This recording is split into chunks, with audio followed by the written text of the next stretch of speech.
नमस्कार। आज खास मुलाकात में हमारे साथ हैं समाज सेवी और भाजपा नेता दीपक गुप्ता और आज हमारा मुद्दा है क्षेत्रों की सफाई। सर, सबसे पहले तो स्वागत है आपका हमारे प्रोग्राम में। सर, सबसे पहले मेरा सवाल यही है कि दिल्ली में बहुत ही गंदगी है, क्षेत्रों की सफाई कैसे हो और हमें क्या करना चाहिए? देखिए, आपने बिल्कुल ठीक कहा। आज दिल्ली एनसीआर की हालत थोड़ी ख़राब है और इसके लिए सबसे पहले तो देखिए, इनमें जिम्मेदारी जो बनती है हमारे निगम पार्षद की और विधायक की बनती है साफ सफाई को लेके।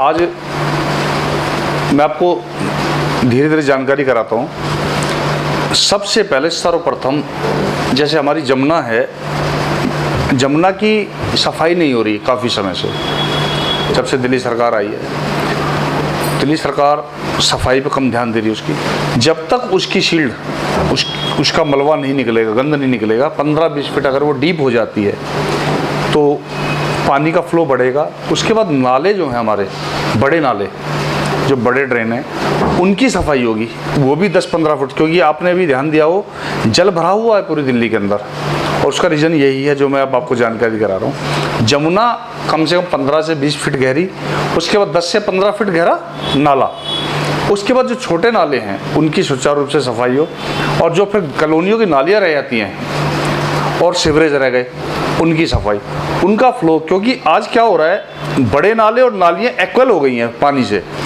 उसमें पार्षद क्या करे? अगर पार्षद सफाई भी करता है तो कूड़ा निकाल के डालेगा कहाँ? अब जैसे मैं बुराड़ी विधानसभा की आपको बात करता हूँ, हमारे बुराड़ी विधानसभा में 2 डंपिंग स्थान हैं जहाँ कूड़ा डल सकता है और 6 वार्ड हैं और आबादी 8 लाख आदमी की। उसके बाद यहाँ पे जब कूड़ा डालने के लिए जगह अवेलेबल नहीं होगी, वो सड़कों पे डालेंगे। अब जो हमारे पार्षद हैं ये कूड़ा निकालते हैं और खत्ते पे डाल दिया। खत्ते पे अगर जब जगह नहीं होती है तो वो कूड़ा उठा के सड़कों के किनारे कहीं तो डलेगा, वो डलेगा तो उड़ के फिर सड़क पे आएगा। सर, बिल्कुल। तो दिल्ली सरकार से कई बार, डीडीए से, दिल्ली सरकार से कई बार अनुरोध कर चुके हैं, लेटर लिख चुके हैं कि हमें जगह दी जाए डंपिंग स्थान के लिए। जैसे अभी 3-4 दिन पहले आपने सुना होगा, बाईपास के ऊपर जो कूड़ा डलता था वो पूरा पहाड़ बन गया था कूड़े का, डालते डालते जगह नहीं थी। अब वो बरसात आई और वो टूट गया, स्लॉट टूट गए और कुछ मकानों पर डल गया। तो ठीक है, हादसा होने से बचा, लेकिन इससे प्रशासन को सीखना चाहिए कि हम कहाँ इसको कहीं ना कहीं इसको ठिकाने लगाना चाहिए। तो कूड़े की व्यवस्था जब सुचारू रूप से पूरी दिल्ली के अंदर आप ध्यान दें तो आज हमारे पास डंपिंग स्थान नहीं है ज़्यादा। पहले कूड़ा घर दिखाई, ढलाव घर दिखाई देते थे आपको जगह जगह, अब वो बहुत कम मिलेंगे। और आबादी बढ़ी हुई है हमारे यहाँ की, तो जो भी कूड़ा निकलता है वहाँ डलता है। उसके बाद वहाँ से बड़ी गाड़ियों की जिम्मेदारी बनती है, एमसीडी की या फ्लड की या विधायक के से दिल्ली सरकार की। बड़ी गाड़ियाँ भी काम सुचारू रूप से नहीं कर रही हैं। पार्षद के पास फंड नहीं है, आज अपना पर्सनल फंड नहीं है, उसको कोई सैलरी नहीं है। उसके बाद इनको जो कर्मचारी हमारे 6-6 महीने से सैलरी नहीं मिल रही है, जो स्वीपर है हमारे, जिस आदमी को रोटी नहीं मिलेगी खाने को, वो खाली पेट कैसे वजन करेगा, कब तक करेगा? तो दिल्ली सरकार को इसके बारे में सोचना चाहिए। और ये सबसे बड़ी समस्या है हमारी कि जो कूड़े के ढेर चारों तरफ लग रहे हैं, ये दिल्ली से उठाते हैं, घरों से उठाते हैं और दिल्ली में ही खपाने की कोशिश करते हैं, जबकि यहाँ जगह नहीं है हमारे पास पर्याप्त। सर, मैंने भी यही देखा है कि जैसे नालियाँ हैं, नालियों में कूड़े भरे हुए हैं, तो अक्सर ऐसा करते हैं कि नाली में से कूड़ा निकाला, उसके साइड में ही रख दिया, फिर कुछ टाइम में वो अपने आप ही फिर नाली में आ जाता है। तो इसका मतलब, इसका क्या उपाय है? इसका उपाय बहुत ही बड़ी समस्या है। इसका उपाय हमारे जो विधायक हैं, पार्षद हैं, इनको स्टिक होना पड़ेगा, टाइट होना पड़ेगा। अब ये फ्लड का नाला है हमारे ऑफिस के सामने से, अभी आप देखना, विजुअल करेंगे, आप हैरान रह जाएंगे। इस नाले की मैन्युअली सफाई करी गई, 4 आदमी लगा दिए, सफाई करते रहे जी, ऊपर से पन्नियाँ इकट्ठी कर ली और वो सारी उठा के नाले के साथ डाली हुई है। अभी तक कूड़ा नहीं उठा है, इस सड़क पे कूड़ा पड़ा हुआ है। तो हालात बद से बदतर हैं। प्रशासन को अगर हम समझाते हैं, यही एक्शन को अगर हम बोलते हैं तो कोई सुनवाई नहीं होती है। वो कहते हैं जी हमारे पास पर्याप्त रूप में सामान नहीं है, तो हम कैसे करें इसकी सफाई, कैसे इसको हम करें? तो शीला सरकार जब थी दिल्ली के अंदर, तो वो पर्याप्त रूप से जमुना पे बड़ी बड़ी मशीनें और बड़े नालों पे मशीनें आपने देखी, बड़ी बड़ी मशीनें लगी रहती थी पहले सफाई करने के लिए, वो गहराई ही करती रहती थी। तो आज वो चीज़ आपको देखने को नहीं मिलेगी। तो इसके लिए सरकारों को टाइट होना पड़ेगा, और जब तक वो टाइट नहीं होंगे तब तक सुचारू रूप से व्यवस्था नहीं बनेगी हमारी। सर बेसिकली गंदगी से ही बहुत सारी समस्याएं आती हैं, गंदगी से ही बीमारियां भी फैलती हैं।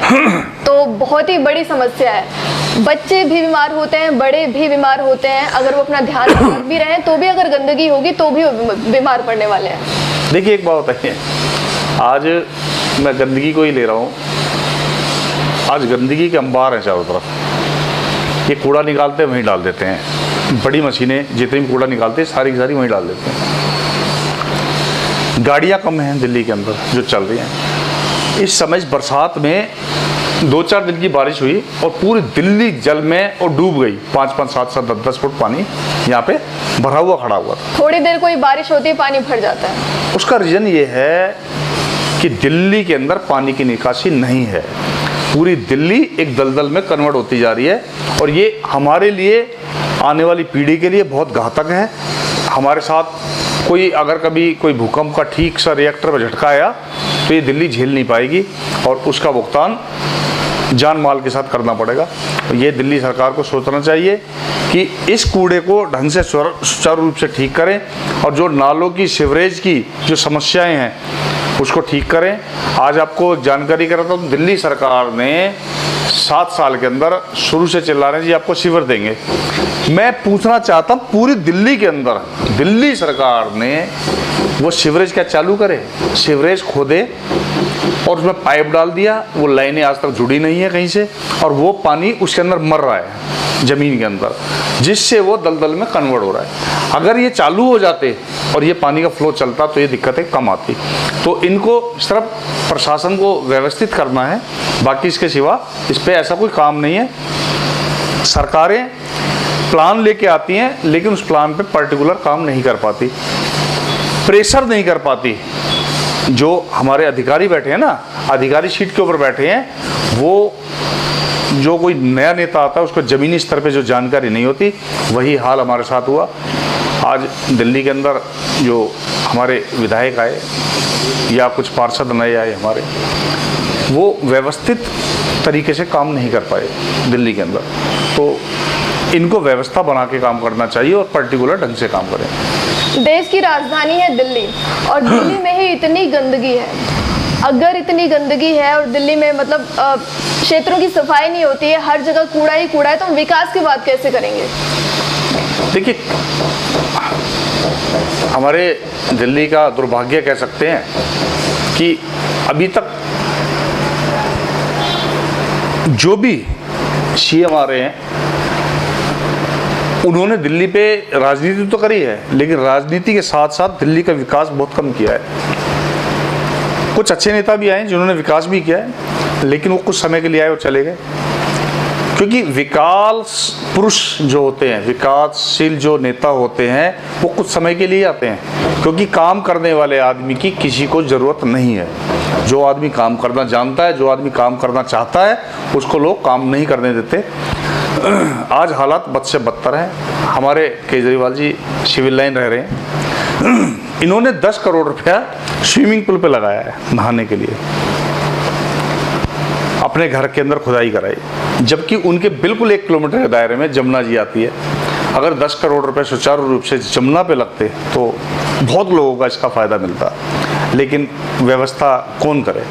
और हम आवाज़ उठा रहे हैं, बता रहे हैं, सरकारों जगा रहे हैं, क्या पता किसी दिन नींद से जाग जाएं और समाज के लिए कुछ अच्छा काम करें। प्रधानमंत्री नरेंद्र मोदी ने भी अभियान चलाया, स्वच्छता अभियान, वो दिल्ली में काम क्यों नहीं करता है? देखिए, हमारे प्रधानमंत्री जो नरेंद्र मोदी जी हैं, इन्होंने 2 अक्टूबर 2014 को स्वच्छता अभियान की मुहिम उठाई। आपको और जानकारी करा देता हूँ इससे पहले। हमारे महात्मा गांधी जी स्वच्छता अभियान की जो मुहिम थी उसको इंग्लैंड से लेके आए थे। इंग्लैंड मॉडल उनको बहुत पसंद आया। उन्होंने कहा हमारा देश भी ऐसा हो। 47 में देश आज़ाद हुआ, 48 में उनका देहांत हुआ, और उसके बाद वो फाइल हमारी कांग्रेस शासन में दब गई। बंद होने के बाद वो फाइल नहीं खुली। वो फाइल खुली 2 अक्टूबर 2014 को माननीय प्रधानमंत्री नरेंद्र मोदी जी के सौजन्य से।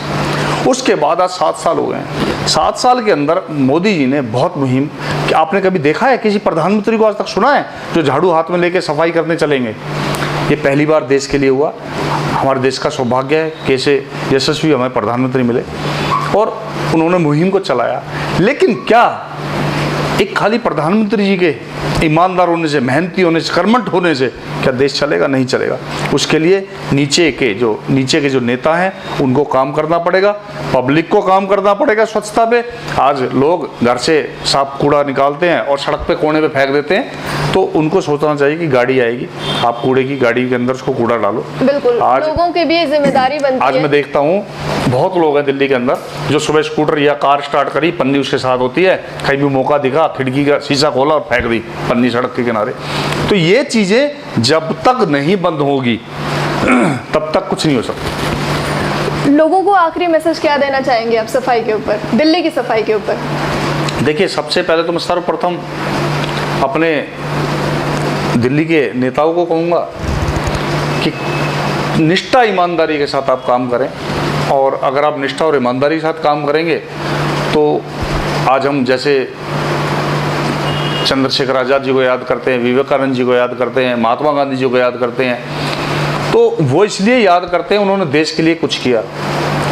तो मैं चाहूँगा कि आप भी देश हित के लिए काम करें और अच्छे तरीके से काम करें कि जाने के बाद भी, इस दुनिया से जाने के बाद भी लोग याद रखें कि कोई हमारे यहाँ नेता हुए।